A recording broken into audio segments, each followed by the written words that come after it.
warahmatullahi wabarakatuh. Males saya. Kitabnya kemarin udah enak ya kan, ringan, kecil, sekarang malah diminta kitab gede.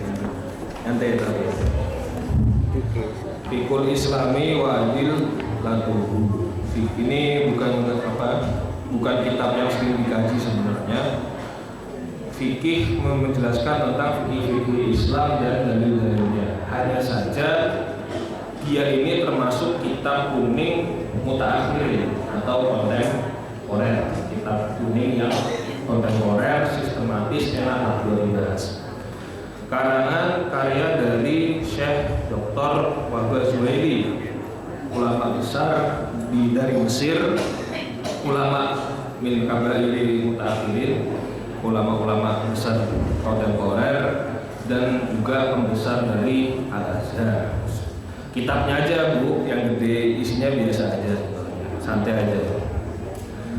Langsung saja mungkin ila hadirin Nabi Mustafa Muhammad sallallahu alaihi wasallam, ila hadirin Nabi wal anbiya wal mursalin, wassalamu wassalamu wa sallallahu ila abaina wa ummatina wa asdaqina wa jaddatina wa usulihim wa furuhim wa nahfu bi dzikri ila masyayikhina wa muallimina wa asatidatina wa musannifina kitab wa nahfu bi dzikri ila kulli man sara wa jama'a wa darasa wa jalasa fi hadzal majlis fi hadzal masjid fi hadzal surbah Fa'ilulillah al-Fatihah. A'udzubillahi minasyaitonir rajim. Bismillahirrahmanirrahim. Alhamdulillahirabbil alamin arrahmanir rahim maliki yaumiddin. Iyyaka na'budu wa iyyaka nasta'in ihdinas siratal mustaqim siratal ladzina an'amta 'alaihim ghairil maghdubi 'alaihim waladdallin. Amin. Dua mic. Ya. Nah itu. Dua mic ya? Oh iya. Satu aja. Oh yang ini. Oh ini sini ya. Yang mana? Ini yang ini atas. Gitu punya maaf. Kita bahas awal-awal saja, toharoh saja ya, santai, Mas. Kitab ini uniknya satu, dia sistematis, jadi nggak ribet, nggak kayak baca narasi kitab kuning gitu. Saya ada nomor-nomornya, urutan dan lain-lain. Dia juga telah dipilih khusus dalil-dalilnya sehingga yang nanti digunakan insya Allah dalil yang sudah ditahkrij ya dan ditahqiq, maksudnya sudah pasti sahihnya seperti itu. Dan uniknya juga sudut pandang kitab ini, walaupun dia kitab besar, sebenarnya santai, pembahasannya nggak berat. Justru lebih berat kayak Fathul Mu'in, Syarah Fathul Qadir itu lebih berat sebenarnya. Dia ini membahas dari perspektif 4 mazhab. Jadi nanti diberikan juga pandangan-pandangan dari mazhab lain. Langsung saja faslul awal At-Toharoh. Al-Babul awal, bab yang pertama At-Toharoh itu tentang bersuci atau sesuci ya. Al-Wasail au muqaddimatis sholat. Ini paling pasti, setiap kitab fikih itu rata-rata pasti bab awalnya tentang toharoh, kecuali Fathul Mu'in. Fathul Mu'in itu bab sholat, gak apa-apa. Bahasa at-toharoh itu bahsut toharoti, bisa juga bahsut toharoti yasmilul fusulas sab'at taliyah. Segala pembahasan tentang toharoh atau bersuci itu pasti saya pastikan ya, pasti mutlak. Mau di kitab apa saja, mau di fan ilmu apa saja, pasti mencakup 7 hal ini. Al-Fasl awal yang pertama at-toharoh, yaitu konsep ya, konsep dasar atau definisi juga nggak apa-apa tentang toharoh. Maknaha, baik itu maknanya, ahammiyatuha, pentingnya toharoh, anwa'ul mutahharat, jenis-jenis benda yang dapat mensucikan dan lain-lain.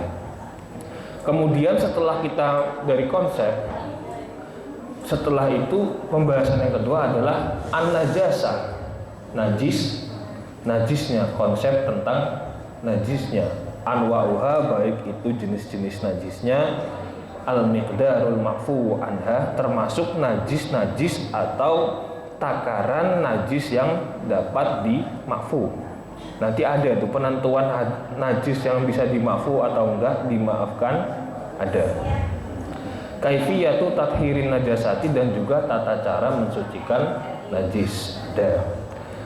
Nah, setelah toharoh dan najasah, yang ketiga pembahasan dari toharoh itu sendiri adalah al-istinja, membersihkan diri ya, cebok, lebih gampang cebok. Maknahu, baik itu hukumnya, hukmuhu, dan juga maknahu artinya, hukmuhu dan hukumnya, wasailuhu tata caranya dan alat-alat perangkatnya, dan lain-lain. Al-faslur robe, baru setelah tiga tadi, wudu, al-wudu'u wa ma yattabi'uhu, segala tentang wudu, baik itu fardu-fardu wudu, sunnah-sunnah wudu, syarat-syarat wudu, yang membatalkan wudu, dan lain-lain. Nah, dalam pembahasan wudu ini nanti dia juga mencakup tentang siwak, bersiwak, pasti itu. Wal mashu alal khuffaini, dan juga membahas tentang al mashu alal khuffain, mengusap kaos kaki, muzah ya. Kalau di kitab takrib dan kitab lain sebutnya dengan muzah, kaos kaki kulit yang tipis yang dibuat untuk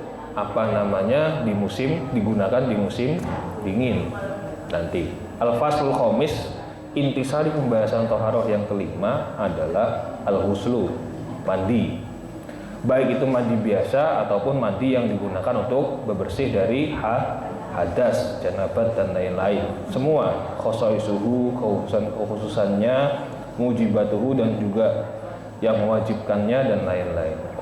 Kemudian at-tayammum, yang keenam at-tayammum, tentang tayammum standar itu. Nah, yang terakhir ini nanti yang agak rumit ya, al-haidu wan nifasu wal istihadu, itu untuk perempuan ya, khusus perempuan, yaitu ada bab khusus membahas tentang haid, nifas, dan istihadu, dan lain-lain. Nah, mau di kitab apapun, di fan ilmu apapun, dan juga oleh mazhab apapun, ulama apapun, toharoh itu pasti membahas tentang seputar 7 hal ini. Apa tadi yang pertama? Yang pertama adalah konsep toharoh, konsep dasarnya. Kemudian an-najasah, konsep tentang najisnya. Asalis, yang ketiga konsep tentang istinja, membersihkan diri dari hadas kecil maupun hadas besar. Al-wudu'u, wudu. Nah, dalam wudu ini juga mencakup bersiwak dan membasuh muzah. Al-mashu alal khuffain. Yang kelima mandi, al-huslu. Keenam at-tayammum, dan yang ketujuh al-haidu wan nifasu. Itu 7 hal. Langsung kita ke fasal pertama, at-toharatu, yaitu konsep toharah. Qaddama al-fuqaha'u bahasa toharati ala sholat. Semua, hampir seluruh ulama fikih itu pasti mendahulukan membahas toharoh terlebih dahulu sebelum membahas tentang bab sholat. Karena kalau nggak toharoh pasti nggak bisa sholat. Gampang ya, syarat sholat suci. Li'anna toharota miftahus sholat. Ini hadis Nabi ya. Karena sesungguhnya kunci dari sholat adalah toharoh. Kalau nggak ada kuncinya berarti nggak bisa dibuka, nggak sah maksudnya. Wasartun lisihhatis sholati, dan juga sebagai syarat untuk kesahihan sholat, seperti itu. Wasartu muqaddamun alal masruti, sedangkan syarat itu pasti lebih didahulukan terhadap sesuatu yang disyarati. Paham nggak kira-kira? Wudu itu pasti lebih dahulu daripada sholat, gampang ya. Qala alaihi salatu wassalam, sebagaimana hadis Nabi, miftahus sholati at-tuhur, kunci membuka dari atau kunci diterimanya sholat adalah bersuci, maksudnya wudu atau kesucian. Wa tahrimuha, nah ini wa tahrimuha at-tadbiru, dan segala sesuatu yang mengharamkan untuk dilakukan itu adalah takbir. Maksudnya gini, ketika kita sudah takbir, maka nanti kita akan diharapkan untuk melakukan beberapa perkara. Nah, kalau kita sudah takbir, otomatis kita harap untuk contohnya makan, minum, dan lain-lain. Itu maksudnya wa tahrimuha at-takbiru. Sedangkan wa tahliluha atas limu.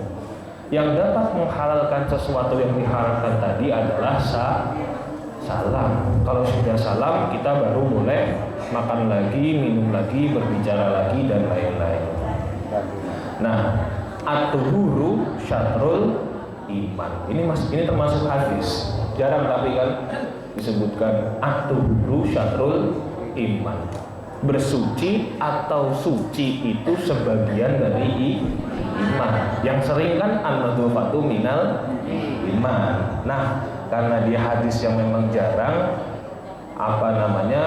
bukan berarti dia hadis yang dhaif, enggak. Dia ini hadis sahih riwayat dari Imam Muslim seperti itu. Sedangkan at-tuhuru yang di sini yang dimasukkan bukan sekedar suci saja, tapi segala perbuatan yang kita lakukan untuk bersuci seperti itu. Wa fi hadzal fasli mabahitsa arba'atun. Dan di dalam pembahasan pasal ini ada 4 pembahasan inti, yaitu al-mabhasul awal makna toharoti wa ahami yatuha. Arti toharoh, definisi apa? Arti toharoh dan pentingnya bertoharoh. Kita pembahasan awal dulu saja. Arti definisi toharoh dan pentingnya toharoh bagi kita. Makna toharoh al-mabhasul awal makna toharoti wa ahmiyatuha.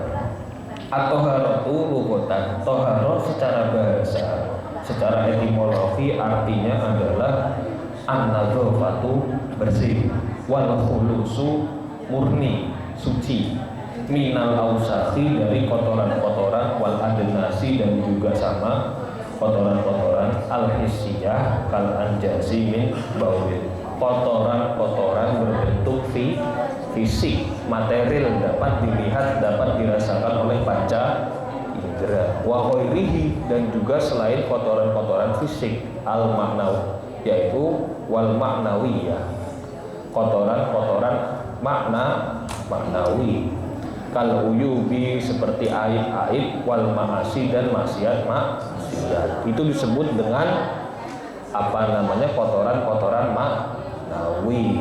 Wa tathhiru, sedangkan yang dimaksud dengan tathhir yaitu adalah proses untuk bersucinya. Tohurun suci, at-tathhiru bersuci. Toharoh juga artinya bersuci. Beda loh ya. Kata kerja, kata sifat, kata benda, gampang. Tuhur suci. Kalau toharoh sama tathhirun baru bisa diartikan bersuci seperti itu. Wa toharatu syar'an, dan toharoh secara syariat atau terminologi an-nadzafatu anin najasati, intinya adalah membersihkan diri dari najis. Hakikatan kanas wahiyal khobas, baik itu najis hakiki. Najis hakiki ini salah satu dari kategori najis, yaitu najis yang dapat dilihat atau dirasakan dengan panca indera.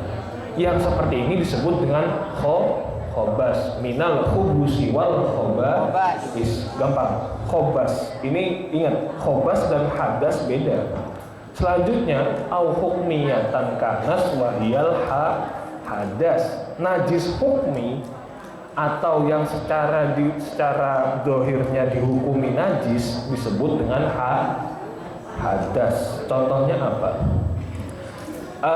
Misalnya setelah kita buang air, itu kan disebut dengan hadas kecil. Ya misalnya walaupun kita, mohon maaf, kita nggak kena percikan ataupun nggak kena bekas dari buang air, tapi kondisi yang menyebabkan kita kotor tadi disebut dengan hadas, berhadas. Inilah yang dimaksud dengan najis hukmi. Secara hukum kamu dihukumi sebagai orang yang kena najis atau sedang berhadas. Begitu juga berlaku untuk mandi janabah. Nah, itu. Wal khobasu fil haqiqati, dan khobas itu secara hakikat. Nah, sebenarnya ini penting juga. Kadang-kadang kita kurang tahu cara membedakan najis atau cara mengkategorikan najis itu gimana. Secara hakikat, ainun mustaqziratun syar'an. Segala sesuatu yang bikin kita jijik atau bikin kita kotor itu najis. Nah, saya ulangi lagi. Ainun mustaqziratun syar'an. Segala sesuatu yang membuat kita jijik atau merasa risih, kotor itu najis. Kalau secara syariat malah seperti itu. Misal ada orang meludah kok kita jijik, kalau kita ngukumin najis Bang, karena kita merasa jijik dan merasa kalau itu kok kotor.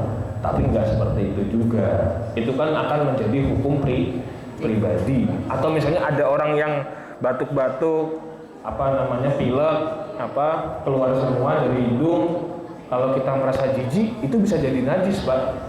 Bagi kita, tapi yang merasa jijik. Kalau yang nggak merasa ya sudah gitu loh. Wal hadasu wasfun syar'iyyun, sedangkan yang dimaksud dengan hadas adalah sifat syariat. Nah, yahullu yang melekat fil a'dha'i yazilut thaharah. Di dalam anggota-anggota yazilut thaharata, yang menghilangkan status kesucian. Saya ulangi, hadas itu bukan barang ya, bukan benda, bukan bendanya, bukan barangnya, tapi wasfun sifat. Jadi kita dikenai hukum sifat syariat, status lah.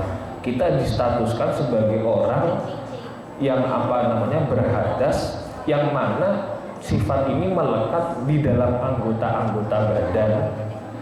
Ya paham lah maksud saya. Yazilut thaharata, yang dapat menghilangkan kesucian. Wa arafa an-Nawawi asy-Syafi'i at-thaharah bi annaha. Nah, ini mulai dari pembahasan Imam Nawawi dari mazhab Syafi'iyah. Imam Nawawi termasuk pembesar dari mazhab Syafi'iyah. Annaha, yang dimaksud dengan thaharah adalah gampang, raf'u hadasin au izalati najasin, menghilangkan hadas atau menghilangkan najis, au ma fi maknahuma, baik itu di dalam bentuk fisiknya ataupun non fisik. Wa ala suratihima, dan juga gambaran najis itu tadi. Begitu juga wa yattafiqu ta'rifuha indal malikiyah wal hanabilah. Mazhab-mazhab malikiyah dan mazhab-mazhab hanabilah, Hambaliyah, Imam Ahmad bin Hambal, sama menyepakati definisi dari mazhab Syafi'iyah. Jadi nggak selamanya empat mazhab itu bertentangan terus, nggak selamanya berbeda pendapat terus, nggak selamanya suka berdebat terus. Ulama kita berbeda pendapat bukan karena pengen unjuk-unjukkan, maksudnya nggak pengen ngeliatin siapa yang paling pintar, siapa yang paling logis, seperti itu enggak. Kalau memang definisi itu paling cocok atau hukum itu paling relevan, ya sudah, sepakat. Nggak ada gengsi pribadi maksudnya. Ma'a ta'rifuha indal Hanafiyah. Nah, mereka ini menyepakati definisi yang apa tapi, yaitu raf'u ma yamna'us sholata, yaitu menghilangkan segala sesuatu yamna'us sholata, yang dapat mencegah sahnya sholat. Entah itu apapun, entah itu najis, hadas, pokoknya yang dapat mencegah kesucian sholat itu disebut dengan toharoh, seperti itu. Nah, nau'aha, yaitu macam-macamnya tadi sudah dijelaskan ya. Jenis-jenis dari toharoh ya tabayyanu min ta'rifit toharoti annaha nau'ani, tadi sudah disebutkan, yaitu toharotu hadasin wa tahtasu bil badani.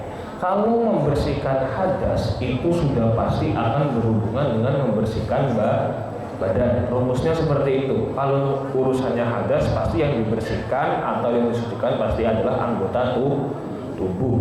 Beda kalau khobas, khobais, khobusi wal khobais, khobas. Kalau khobas kotoran, pasti yang dibersihkan adalah al-badan wathaubi wal makan, baik itu badan, tubuh, pakaian, dan tempat sholat, tempat rumah kita sendiri, dan lain-lain, pakaian kita beda. Karena itu beda ya, bentuk fisik dan non fisik. Kalau hadas cuma di tubuh kita sendiri, kalau khobas di 3 tempat, baik itu di tubuh, di pakaian, ataupun di tempat sholat dan tempat ibadah dan lain-lain. Nah, ibadah itu atau toharoh itu dibagi menjadi 3. Toharotul hadas, hadas itu dibagi menjadi 3. Kubro, hadas kubro, yaitu al-huslu, mandi jinabat. Wasubro, yaitu wudu. Wabadalun minhuma, dan sebagai pengganti yang ketiga, inda ta'adzurihima, ketika keduanya tidak ada. Maksudnya ketika kita tidak bisa wudu dan mandi, penggantinya apa? Tayamum. Oh, udah pinter-pinter, ngapain saya ngaji ya kan? Aduh. Huslun. Nah, membersihkan khobas, wa toharatul khobasi salasun. Sedangkan membersihkan khobas, kotoran yang fisik tadi, salasun, ada 3 cara. Huslun atau ghuslun yang pertama adalah dengan membasuh, bukan mandi. Al-ghuslu artinya mandi. Kalau pakai domah. Ghuslu pakai fathah artinya membasuh. Wa mashu mengusap. Wa nadhun dan apa? Ngucek-ngucek juga bisa lain. Iya, enaknya emang seperti itu. Wa nadhun dan juga ngucek-ngucek juga enak sih. Nah, bedanya membasuh sama mengusap udah paham kan? Nah, kalau mashu sekedar usapan ringan, kalau ghuslu ya agak ditekan dikit seperti itu. Ini beda ya. Kalau yang berhubungan dengan hadas, dia pasti ada rangkaian ibadah khusus. Gini, maksudnya kalau untuk membersihkan hadas, kalau nggak mandi pasti wudu atau tayamum. Tapi kalau khobas itu beda cara membersihkannya. Kalau nggak digebyur dulu dengan air, kemudian dibasuh, dipel, atau mashun, diusap atau diucap, digosok-gosok lah enaknya. Ya itu, digosok-gosok aja lah. Ya itu, pakaian aja. Nah, watoharatu tasnilul wudu'a tusmalul wudu'u wal ghuslu wa izalatun najasati wa tayammum.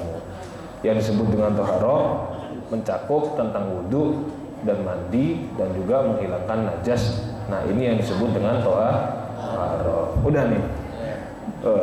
Cukup. Anjay, sudah. Lanjut. Jangan. Ya. Ahamiyatuha yang terakhir adalah pentingnya toharo. Litoharoti ahamiyatun kabiratun fil Islam. Bagi umat Islam sendiri, toharo sendiri merupakan perkara yang penting ya, karena memang agama kita tuh dikenal sebagai agama yang paling bersih atau agama yang paling mengutamakan kebersihan, walaupun kita sendiri nggak sadar gitu loh. Bukan nggak bersih, nggak sadar maksudnya. Yang meneliti tentang wudu, mandi jinabat dan lain-lain kan bukan orang Islam kebanyakan. Pakar fisika atau IPA, sains dari luar negeri yang meneliti tentang khasiat-khasiat wudu itu bukan orang Islam. Tapi akhirnya mereka mengakui tentang kebersihan atau manfaat dari rangkaian ibadah-ibadah Islam seperti itu.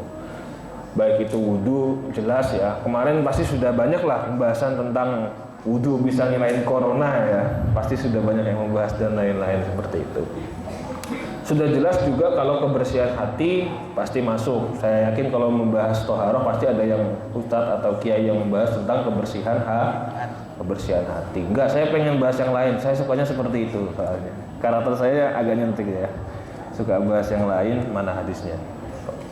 Ini buat ibu-ibu sih sebenarnya. Mana hadisnya ya? Bentar. Ini innakum wa 'alal muslim, ini jarang dibahas perspektif yang ini. Hadis ini juga jarang dikeluarkan, yaitu hadis tentang seorang muslim itu hendaknya menjadi contoh bagi dirinya sendiri ataupun orang lain, keluarganya, bahkan terhadap non muslim, bagi contoh baik itu dalam soal kebersihan ataupun keindahan. Innakum hadis riwayat siapa ya ini ya? 246. Oh, dari Imam Ahmad, dari Musnad Imam Ahmad, sahih. Innakum qadimuna ala ikhwanikum fa aslihu rihalakum wa aslihu libasakum. Qala sallallahu alaihi wasallam di jamaah. Berkata Rasulullah, bersabda Rasulullah terhadap jamaah atau sahabat-sahabatnya, innakum qadimuna ala ikhwanikum. Ketika kalian semua qadimuna, hendak berkunjung, ala ikhwanikum, bagi atau berkunjung kepada saudara-saudara kalian, fa aslihu rihalakum, maka perbaikilah kendaraan kalian, baguskanlah kendaraan kalian, wa aslihu libasakum, dan baguskanlah pakaian kalian, hatta takunu ka'annakum syamatan finnas, sehingga seakan-akan kamu itu menjadi pusat perhatian di antara manusia. Fa innallaha la yuhibbul fuhsya wa la tafahusya, karena sesungguhnya Allah itu la yuhibbul fuhsya, tidak menyukai keji, perbuatan yang keji, dan juga tafahusya, tidak menyukai bukan kotor, ketidakberaturan. Pokoknya segala sesuatu yang enggak rapih Allah itu enggak suka. Paham hadis ini kira-kira? Maksudnya gini, jadi kalau misalnya ibu mau kondangan atau bapak-bapak, kalau bapak-bapak, kalau forum resminya apa? Bukan kondangan ya kan? Mancing, kalau mancing bagus-bagusan joran itu baru. Kalau misalnya kalau ibu pengen kondangan, atau ada acara lain yang bergengsi seperti ambil rapot dan lain-lain ya kan, atau ke pasar, nggak apa-apa, bagus-bagusin pakaian itu nggak masalah sebenarnya. Bukan berarti pamer, sombong, enggak. Jangan dikit-dikit bawa tasawuf. Itu saya ingatkan, jangan dikit-dikit bawa tasawuf. Nggak selamanya itu hati itu tentang itu semua, enggak. Justru dengan kita menampakkan keindahan, kebagusan, kerapian, itu akan meninggikan derajat umat Islam. Nggak apa-apa kita saingan mobil sama tetangga yang maaf yang non muslim. Loh, saya lebih kaya, saya muslim lebih kaya gitu loh. Nggak masalah. Ada tuntunannya juga, nggak asal-asalan maksudnya. Untuk menjadikan kita sebagai pusat perhatian, menunjukkan Islam bahwa Islam itu indah ataupun jaya, seperti itu. Dan tadi juga kalau misalnya bagus-bagusin pakaian ke rumah saudara, ke rumah teman, nggak masalah, bukan berarti niat pamer. Ya memang itu menjaga keindahan, kerapian, dan keelokan, etis ya, format, walaupun sebenarnya formalitas. Fa innallaha la yuhibbul fuhsya, Allah tidak menyukai perbuatan yang keji.